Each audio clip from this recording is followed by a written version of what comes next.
മഹത്വത്തിൻ്റെ പ്രത്യാശയാകുന്ന ക്രിസ്തു, the hope of glory part 2. കഴിഞ്ഞ ദിവസം കൊളോഷ്യൻസ് 1:27 വാക്യം ഞാനിങ്ങനെയാണ് വായിച്ചത്. ആ മർമ്മം മഹത്വത്തിൻ്റെ പ്രത്യാശയാകുന്ന ക്രിസ്തു നിങ്ങളിൽ ഇരിക്കുന്നു എന്നുള്ളത് തന്നെ. നമ്മുടെ ഉള്ളിൽ യേശു ക്രിസ്തു ഉണ്ട് എന്നും ഇപ്പോൾ നമ്മുടെ ഉള്ളിൽ യേശു ക്രിസ്തു പറഞ്ഞതായ ക്രിസ്തുവിൻ്റെ ലൈക്ക് മൈൻഡഡ്, അതായത് ക്രിസ്തുവിൻ്റെ അതേ നേച്ചറല്ലേ ക്യാരക്ടറുള്ള പരിശുദ്ധാത്മാവ് നമ്മുടെ ഉള്ളിൽ വസിക്കുന്നു. ആത്മാവിന് ശരീരമില്ല എന്ന് ഞാൻ പലപ്പോഴും പറയാറുണ്ട്. ദൈവത്തിൻ്റെ ആത്മാവിനും ദുരാത്മാവിനും ശരീരമില്ല. ഭൂമിയിൽ വരുമ്പോൾ അവർക്ക് ഒരു ശരീരം വേണം. അപ്പം നമ്മളാകുന്ന ശരീരം നമ്മളെ കൊടുക്കുമ്പോൾ ദൈവത്തിൻ്റെ പരിശുദ്ധാത്മാവാണ് എന്നിലും നിങ്ങളിലും വസിക്കുന്നത് എങ്കിൽ വൻകാര്യങ്ങൾ അല്ലെങ്കിൽ ജയജീവിതം നയിക്കുവാൻ ഈ പരിശുദ്ധാത്മാവ് നമ്മളെ നയിക്കും. ഒത്തിരി ജീവിതത്തിലെ കഷ്ടകാലങ്ങൾ അല്ലെ പ്രയാസങ്ങൾ ഈ പരിശുദ്ധാത്മാവിനെ നമ്മൾ വിളിച്ചു വരുത്തി സഹായം ചോദിക്കാത്തത് കൊണ്ടാണ്. അത് പ്രൈഡെന്ന് പറയാം. ഉള്ളിൽ ദൈവാത്മാവ് എപ്പോഴും നമ്മളെ സഹായിക്കാൻ റെഡിയാണ്, നമ്മൾ ചോദിക്കത്തില്ല. അതിന് നമുക്ക് ഒരു ചിന്ത എൻ്റെ മനസ്സിൽ വരുന്ന അപ്പനും അമ്മയും. അപ്പന് നല്ല സൗകര്യമുണ്ട്, അപ്പൻ സഹായിയാണ്, ഈ മുടിയനായ പുത്രൻ്റെ അപ്പനെ പോലെ തന്നെ എന്തും ചെയ്യാനും നന്മ ചെയ്യാം. പക്ഷേ മകൻ ഞാൻ ചോദിക്കത്തില്ല, അപ്പനോട് ഞാൻ ഒന്നും ചോദിക്കത്തില്ല, അപ്പനോട് പറയത്തില്ല, ഞാൻ കാണിച്ചു കൊടുക്കുക അപ്പനെക്കാട്ട് ഞാൻ മിടുക്കനാണ്. That is pride. നമ്മൾ പറയും അത് വേർതി അല്ലല്ല. You need to. ഒരിക്കലും ദൈവം പരിശുദ്ധാത്മാവ് വരുമ്പോൾ മനസ്സിലാവും ഒരാളെ കൊണ്ട് തന്നെയല്ല കാര്യങ്ങൾ ചെയ്യിപ്പിക്കുന്നത്. ഹി ഓൾവേസ് കളക്റ്റീവ്ലി എല്ലാവരും കൂടെ ഒന്നിച്ച് ചേർത്ത് സ്നേഹം. അതാണ് ഒരു കുടുംബം. ഭാര്യ ഭർത്താക്കളെ, അപ്പനും അമ്മ, മാതാപിതാക്കളെ, മക്കളെ, കൊച്ചുമക്കളെ, അവരെല്ലാവരും കൂടെ ഒന്നിച്ചിരിക്കുമ്പം എത്രയോ സാക്രിഫൈസ് ആ വീട്ടിൽ വരുമ്പം അതൊരു സ്നേഹമാണ്, സന്തോഷമാണ്. അങ്ങനെയാണ് നമ്മൾ പരിശുദ്ധാത്മാവിൽ നിൽക്കേണ്ടത്. അപ്പം ദൈവത്തിൻ്റെ ആത്മാവ് എന്ന് പറയുന്നത് കർത്താവിൻ്റെ ആ പ്രസൻസ് നമ്മുടെ മേലുണ്ടെങ്കിൽ എന്തിനാണെന്നുള്ളത് ഈ 1:27-28 ആകുമ്പോഴത്തേക്ക് പറയുന്നു. അവനെ ഞങ്ങൾ അറിയിക്കുന്നതിൽ ഏതു മനുഷ്യനെയും ക്രിസ്തുവിൽ തികഞ്ഞവനായി നിർത്തേണ്ടതിന് ഏതു മനുഷ്യനെയും പ്രബോധിപ്പിക്കുകയും ഏതു മനുഷ്യനോട് സകല ജ്ഞാനത്തോടും കൂടി ഉപദേശിക്കുകയും ചെയ്യും. അപ്പോൾ പ്രബോധനവും ഉപദേശവും ആവശ്യമുണ്ട് നമുക്ക്. ഒരാളും തനിയെ അങ്ങോട്ട് പോയാൽ ഞാൻ തന്നെ ചെയ്യാമെന്ന് പറഞ്ഞാൽ അവൻ കുഴിയിൽ വീഴും. Because that's not what God intends. ദൈവം പോലും ക്രിസ്തുവിനെ പിതാവാം ദൈവം പോലും ക്രിസ്തുവിനെ അയച്ചപ്പം യോഹന്നാൻ സ്നാപകനെ മുൻപേ വിട്ടിട്ട് വഴി നിരപ്പാക്കും നമ്മൾ കാണുന്നുണ്ട്. യേശു പോലും പറയുന്നുണ്ട് എനിക്ക് ആവശ്യമുണ്ടെങ്കിൽ ഏഞ്ചൽസിന്, അതായത് എറേ ഓഫ് ഏഞ്ചൽസ്, ദൂതഗണങ്ങളെ വിളിച്ചു വരുത്താമെന്ന്. അപ്പം we are not alone in this world. We have helpers, we have got people who are willing to assist. പക്ഷേ ഹോളി സ്പിരിറ്റിനാണ് നമ്മുടെ കൂടെ നിന്ന് സഹായിക്കാൻ പറ്റുന്നവരെ കാണിച്ചു കൊണ്ടുവന്ന് ഒരു കാര്യത്തിന് വേണ്ടി യോജിപ്പിക്കുന്നത്. അത് പരിശുദ്ധാത്മാവിനെ അറിയത്തുള്ളൂ. നമ്മളിപ്പോൾ ഒരു 10 പേരെ സെലക്ട് ചെയ്ത് ഇവരെൻ്റെ കൂടെ നിൽക്കുമെന്ന് വിചാരിച്ചാലും ചിലപ്പോൾ അതിനകത്ത് 2 പേര് അല്ലെങ്കിൽ ഒരാൾ മാത്രമേ നമ്മുടെ കൂടെ ആ ഒരു കാര്യത്തിന് ഒന്നിച്ചുള്ള ആത്മാവ് കാണത്തുള്ളൂ. അത് മതി. അപ്പോൾ നമ്മൾ ഗിദെയോൻ്റെ സ്റ്റോറി വായിക്കുമ്പോൾ ഗിദെയോൻ, ദൈവത്തിൻ്റെ ആത്മാവ് ഗിദെയോനോട് പറഞ്ഞു യുദ്ധം ചെയ്യാൻ പറഞ്ഞു. ഇസ്രായേൽ ജനത ശത്രുവിനെതിരായിട്ട് യുദ്ധം പോകുമ്പം ഏകദേശം 20,000-22,000 പേരോളം ഒന്നിച്ചു കൂടിയെന്നാണ്. അതിൽ കൂടുതൽ സംഖ്യ അവരൊന്നിച്ചു കൂടിയെങ്കിൽ ദൈവം പറഞ്ഞു എനിക്ക് ഇത്രയും പേരെ ആവശ്യമില്ല.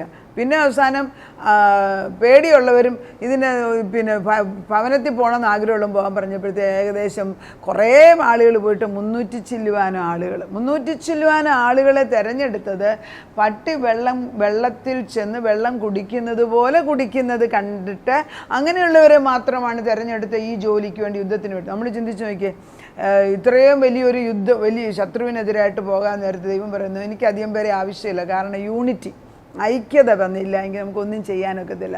അത് പരിശുദ്ധാത്മാവുണ്ടെങ്കിൽ ചിലപ്പോൾ ഒരാളെയാണ് കിട്ടുന്നതെങ്കിൽ ആ ആളിനെ തിരിച്ചറിയുന്നതാണ് നമ്മുടെ ജീവിതത്തിൽ ഏറ്റവും വലിയ ഭാഗ്യം. ഒത്തിരി കൂട്ടുകാർ ഒരു സമയത്ത് ആവശ്യമില്ല. ദൈവം ചിലപ്പോൾ കൂട്ടുകാരെ മാറ്റും, സഹായിക്കുന്നവരെ മാറ്റും. അതൊക്കെ പരിശുദ്ധാത്മാവിൻ്റെ ജോലിയാണ്. അപ്പം നമ്മളെ പ്രബോധിപ്പിക്കുകയും നമ്മളെ ഉപദേശിക്കുകയും ചെയ്യുന്നു. അതിനായി ഞാൻ എന്നിൽ ബലത്തോടെ വ്യാപരിക്കുന്ന അവൻ്റെ വ്യാപാര ശക്തിക്കൊത്തവണ്ണം പോരാടിക്കൊണ്ട് അധ്വാനിക്കുന്നു. അതായത് ദൈവത്തിൻ്റെ ഈ പ്രസൻസ്, സാന്നിധ്യം എൻ്റെ മേലുള്ളതിനാൽ ഞാൻ ഒരു വിളക്കായിട്ട്, ഒരു വെളിച്ചമായിട്ട് നിന്ന് മറ്റുള്ളവർക്കൊരു സഹായിയായിട്ട്, അല്ലെങ്കിൽ ഒരു ചൂണ്ടുപലകയായിട്ട് നിന്ന് സത്യദൈവത്തിലേക്ക് അവരെ കൊണ്ടുവരിക എന്ന ഏറ്റവും വലിയ ജോലിയാണ് നമ്മളെ ഏൽപ്പിച്ചിരിക്കുന്നത്. അതിനായിട്ട് ഞാൻ എന്നിൽ ബലത്തോടെ വ്യാപരിക്കുന്ന അവൻ്റെ വ്യാപാര ശക്തി, അവൻ്റെ ബലം എൻ്റെ ഉള്ളിൽ വ്യാപരിച്ചു കൊണ്ടിരിക്കുന്നു എന്ന്. അതുകൊണ്ടാണ് ഞാൻ പോരാടുന്നത്. എല്ലാവരും യുദ്ധത്തിന് പോകും, പരിശുദ്ധാത്മാവില്ലാതെ യുദ്ധത്തിന് പോയിട്ട് എന്തുകൊണ്ട്? അതുകൊണ്ടാണല്ലോ ഈ പരിശുദ്ധാത്മാവ് ഗിദെയോനോട് പറഞ്ഞു, നീ അവിടെ ചെന്നിട്ട് യുദ്ധമൊന്നും ചെയ്യണ്ട, ഞാൻ പറയുന്നത് മാത്രം ചെയ്താൽ മതി. അവർ കുറച്ച് മൺകുടവും പിന്നെ കുറച്ച് പന്തവും ഒക്കെ എടുത്തുകൊണ്ട് പോയിട്ട്, തീയും എടുത്തുകൊണ്ട്, ഇത് മാത്രമേ കൊണ്ടുപോയുള്ളൂ യുദ്ധത്തിന് കൊണ്ടുപോയപ്പോൾ. നമുക്ക് കേൾക്കുമ്പോൾ അതിശയാണ്. അവിടെ പരിശുദ്ധാത്മാവ് ഐക്യതയും ഏക മനസ്സും കൊടുത്തത് കൊണ്ട് ഗിദെയോൻ പറഞ്ഞത് അവരനുസരിച്ചതിനാൽ ജയമെടുത്തു. ദൈവത്തിനും ഗിദെയോനെന്നും പറഞ്ഞാണ് അവർ ഉടയ്ക്കുന്നത്. അപ്പോൾ ഐക്യത. ഇതുപോലെ തന്നെ യെറിഹോ മതിലിന് ചുറ്റും ജോഷുവ വന്ന് നിൽക്കും. ജോഷുവയോട് പറഞ്ഞിരിക്കുന്നു, ദൈവത്തിൻ്റെ ദൂതൻ ഇറങ്ങി വന്ന് പറഞ്ഞു, നിങ്ങൾ ഈ യെറിഹോ മതിലിന് ചുറ്റും 6 ദിവസം ഒന്നും മിണ്ടാതെ നടക്കുക. 7-ാം ദിവസം നിങ്ങൾ കാഹളം ഊതുമ്പോൾ മതിൽ താനെ ഇടിഞ്ഞു വീഴും. മതിൽ ഭൂമിക്ക് അടിയിലോട്ട് പോയെന്ന് പറയുന്നല്ലേ, പിന്നെ അങ്ങനെ അത്ര അവിടെ കുറച്ച് റബിൾസ് ഇപ്പോഴും അവിടെ കിടപ്പുണ്ട്. But most of the ball went inside the, ഭൂമി പിളർന്ന് അതിൻ്റെ അടിയിലോട്ട് പോവുക. അപ്പം നമ്മൾ മനസ്സിലാക്കേണ്ടത്, ദൈവത്തിൻ്റെ പരിശുദ്ധാത്മാവ് നമ്മുടെ കൂടെ ഉണ്ടെങ്കിൽ പരിശുദ്ധാത്മാവ് നമുക്ക് വേണ്ട യുദ്ധം ചെയ്തിട്ട് നമ്മൾ വിചാരിക്കുന്നതിൽ എളുപ്പമായിട്ട് കാര്യങ്ങൾ ചെയ്തു തരും. പക്ഷേ നമ്മൾ അനുവദിക്കുമോ? ഒരു സത്യം ഞാൻ മനസ്സിലാക്കുന്നത്, നമുക്കൊരു കാര്യം, ഒരു പർപ്പസിന് വേണ്ടി, അല്ലെങ്കിൽ ഒരു പെരുന്നാൾ ആഘോഷിപ്പിക്കുക, അല്ലെങ്കിൽ ഒരു വിവാഹത്തിന് നമ്മൾ തയ്യാറെടുക്കുക, ഇങ്ങനെയുള്ള അറേഞ്ച്മെൻറ്റ്സ് ഒക്കെ നടക്കുമ്പം ഐക്യതയുടെ ആത്മാവ് കാണുന്നത്, ശത്രു പുറത്തുണ്ടെങ്കിൽ അകത്തുള്ള ആളുകൾ ഒന്നിച്ച് നിൽക്കും. പലപ്പോഴും നോക്കിയിട്ടുണ്ട്, ഇസ്രായേൽ ജനത ഒരിക്കലും തന്നെ നിന്നിട്ടില്ല. അവരെപ്പോൾ ശത്രുക്കളുണ്ടായിട്ടുണ്ടോ അന്നേരം അവർ അകത്തുള്ളവർ ഒന്നിച്ചു കൂടും. അത് സത്യത്തിൽ ഒരു ദൈവത്തിൻ്റെ ഒരു സ്ട്രാറ്റജി ആണോ എന്ന് ഞാൻ ചിലപ്പോൾ ചിന്തിക്കാറുണ്ട്. കാരണം ദൈവം ഒരു കാര്യം ചെയ്തെടുക്കാൻ ഈ ജനത ഒന്നിച്ച്, ഒരു കുടുംബത്തിലെ അംഗങ്ങൾ ഒന്നിച്ചാകുന്നില്ല എന്ന് കാണുമ്പോൾ പുറത്തൊരു ശത്രുവിനെ കൊണ്ടുവരുമ്പം അകത്തുള്ളവരെല്ലാം ഒന്നിച്ചാകും. എന്നാൽ ആ ഒരു ഫോഴ്സ് പുറത്ത്. അപ്പം നമ്മൾ അറിഞ്ഞുകൊണ്ട് ദൈവത്തിന് വേണ്ടി നിൽക്കാൻ ഏക മനസ്സ് നിൽക്കുന്നില്ല എങ്കിൽ നമുക്ക് വരുന്ന പ്രയാസങ്ങളും കഷ്ടങ്ങളും ഒക്കെ വരുമ്പോൾ നമ്മൾ പലപ്പോഴും പരിശുദ്ധാത്മാവിനെ അറിഞ്ഞോ അറിയാതെയോ ആശ്രയിക്കുന്നത് കൊണ്ടാണ് വൻകാര്യങ്ങൾ നമ്മുടെ ജീവിതത്തിൽ, അല്ലെ വലിയ ആപത്തുകൾ അവോയ്ഡ് ചെയ്ത് മാറിയിട്ട് ജയജീവിതം നയിക്കുവാൻ ദൈവം നമ്മളെ അനുവദിക്കുന്നത്. ദൈവത്തിൻ്റെ ആത്മാവ് പറയുന്നത്, we are all sons of God. നമ്മളെല്ലാവരും ദൈവത്തിൻ്റെ മക്കളാണ്. അത് നോ ജെൻഡർ ഇൻ സ്പിരിറ്റ്. അതായത് ആത്മീക ഗോളത്തിൽ പുരുഷനെന്നോ സ്ത്രീയെന്നോ വ്യത്യാസം പറയുന്നില്ല. സ്വർഗത്തിൽ അങ്ങനെ വിവാഹം നടക്കുന്നില്ല എന്ന് ദൈവം പറയുന്നുണ്ട്. അവിടെ എല്ലാം നോ ജെൻഡറാണ്. അവിടെ 2 തരത്തിൽ സ്ത്രീയെന്നും പുരുഷനെന്നുള്ള അഡ്രസ്സിങ് അവിടെ നടക്കുന്നില്ല എങ്കിൽ ദൈവം നമ്മളെ എല്ലാം മക്കളെന്നാണ് വിളിക്കുന്നത്. സൺ അല്ലെ, ഒരു മനുഷ്യനെന്ന് വിളിക്കുമ്പോൾ അതിന് പുരുഷനെ വിളിക്കുമ്പോൾ സ്ത്രീ അവിടെ ഉണ്ടാകത്ത്. ആദമെന്ന് വിളിച്ചപ്പോൾ ആദത്തിൻ്റെ ഉള്ളിൽ ഔവ്വ ഉണ്ട്. പിന്നെ അത് തിരിച്ച് മാറ്റിയെടുത്ത് നിർത്തിയെന്നേ ഉള്ളൂ. ആദം ഔവ്വായും, ആദമെന്ന് വിളിക്കുമ്പോൾ ആദം ഔവ്വായും ഒന്നിച്ചാണ് നിൽക്കേണ്ടത്. അതാണ് കുടുംബജീവിതം. ഭർത്താവിൻ്റെ പേര് വിളിക്കുമ്പോൾ നമ്മൾ ആ കൂട്ടിനകത്ത് ചേരുന്ന ആളിനെയാണ് ദൈവം യോജിപ്പിക്കുന്നത്. പക്ഷേ യോജിക്കാതിരിക്കുന്നത് ജഡം, അല്ലെങ്കിൽ ഞാനെന്ന ചിന്ത, അല്ലെങ്കിൽ ക്രിസ്തുവിൻ്റെ സ്നേഹം 2 പേരിലും ഇല്ലാത്തതുകൊണ്ട് മാത്രമാണ്. ലവ് എന്ന് പറയുന്നത് അഗാപ്പേ ലവ് ആണ്. ക്രിസ്തുവിൻ്റെ വിശുദ്ധമായ സ്നേഹം, അൺകണ്ടീഷണലായിട്ടുള്ള ലവ്, അതായത് സ്വാർത്ഥതയില്ലാത്തതായ ദിവ്യ സ്നേഹം, നമ്മളെ തന്നെ ബലിയായിട്ട് പോലും കൊടുക്കാൻ തയ്യാറുള്ള ആ സ്നേഹമാണ് ദൈവത്തിൻ്റെ അല്ലെ ക്രിസ്തുവിൻ്റെ സ്നേഹം. ആ സ്നേഹം കൊടുക്കുമ്പോഴാണ് ദൈവം നമ്മളിൽ കൂടെ പ്രവർത്തിക്കാനുള്ള കൃപ നമുക്ക് തരുന്നത്. അപ്പോൾ ഈ യെശയ്യാ 9:6 പറയുന്നുണ്ട്, ഇരുട്ടിൽ നടന്ന ജനം വലിയൊരു പ്രകാശം കണ്ടെത്തി. എന്താണ് അത്? അവർ കാണുന്നത് നമുക്ക് ഒരു ശിശു തന്നിരിക്കും, നമുക്ക് ഒരു മകനെ നൽകിയിരിക്കുന്നു, നമുക്കൊരു ശിശു ജനിച്ചിരിക്കും, നമുക്കൊരു മകനെ നൽകിയിരിക്കും. എന്തിനാണ്? നമ്മുടെ കാര്യങ്ങൾ നടത്താൻ വേണ്ടി. അവൻ്റെ പേര് അത്ഭുത മന്ത്രി, വീരനാം ദൈവം, നിത്യ പിതാവ്, സമാധാനത്തിൻ്റെ പ്രഭു. അപ്പോൾ സമാധാനം ഇല്ലാതെ മനുഷ്യൻ ഓടി നടക്കുകയാണ്. സമാധാനം കിട്ടാൻ വേണ്ടി പലപ്പോഴും കുടുംബങ്ങളിൽ പുരുഷന്മാർ മാറി താമസിക്കുന്ന കാണാം ചിലപ്പോൾ. അങ്ങനെ ഈ ഭാര്യ ഒന്നും മിണ്ടാതെ ഒരു മുറിക്കകത്ത് മാത്രം ഇരിക്കുന്നുണ്ട്. ഇതൊക്കെ സമാധാനമാണ്? അല്ല. ക്രിസ്തുവിൻ്റെ ആത്മാവ് വരുന്നിടത്ത് സഹിക്കുവാനും സ്നേഹിക്കുവാനും വഹിക്കുവാനുള്ള ആത്മാവ് നമ്മൾ ദൈവം തമ്പുരാൻ നമുക്ക് കിട്ടുന്നത്. ഇത് സ്വതമേ അല്ലെങ്കിൽ സ്വയമായിട്ട് ഇതില്ലാത്തത് കൊണ്ടാണല്ലോ ഇതെല്ലാം ചെയ്യുന്നത്. നമുക്കിതെല്ലാം ഉണ്ടാക്കിയാണ് ദൈവം നമ്മളെ ആദ്യം സൃഷ്ടിച്ചത്. പക്ഷെ നമ്മുടെ ആത്മാവ് മരിച്ചു പോയതിനാൽ, പരിശുദ്ധാത്മാവിൻ്റെ ശക്തി നമ്മളിൽ ഇല്ലാത്തതിനാൽ നമ്മൾ ജഡത്തിലാണ് ജീവിക്കുന്നത്. ആ ജഡം നമ്മളിൽ നിന്ന് അഴിഞ്ഞു പോകണമെങ്കിൽ ദൈവത്തിൻ്റെ ആ സാന്നിധ്യം പരിശുദ്ധാത്മാവിൽ നമ്മുടെ ഉള്ളിലുണ്ടായിരിക്കണം. അപ്പം നമുക്ക് തന്നിരിക്കുന്നത് അവിടെ ഈ യെശയ്യാ 9 പറയുന്നുണ്ട്, നമുക്കൊരു ശിശുവിനെ തന്നിരിക്കുന്നത്, അത്ഭുത മന്ത്രി, വീരനാം ദൈവം, നിത്യപിതാവേ, സമാധാനപ്രഭു. അവൻ്റെ രാജ്യത്വത്തിന് അവസാനമില്ല. അവൻ്റെ തോളിലാണ് സിംഹാസനങ്ങൾ, അവൻ്റെ തോളിലാണ് ഭരണം ഇരിക്കുന്നത്. The government is on his shoulder. അതാണ് പറയുന്നത്. അത് വളരെ പ്രധാനമാണ്. The government is on his shoulder. നമ്മൾ ഈ കിടന്നുകൊണ്ട് ഈ കഷ്ടപ്പെടുന്ന ആവശ്യമില്ല. നമുക്ക് ഈ സത്യങ്ങൾ അറിയാൻ വയ്യാത്തതിനാൽ, വെറുതെ പറയുന്നുണ്ടല്ലോ, my people perish for lack of knowledge.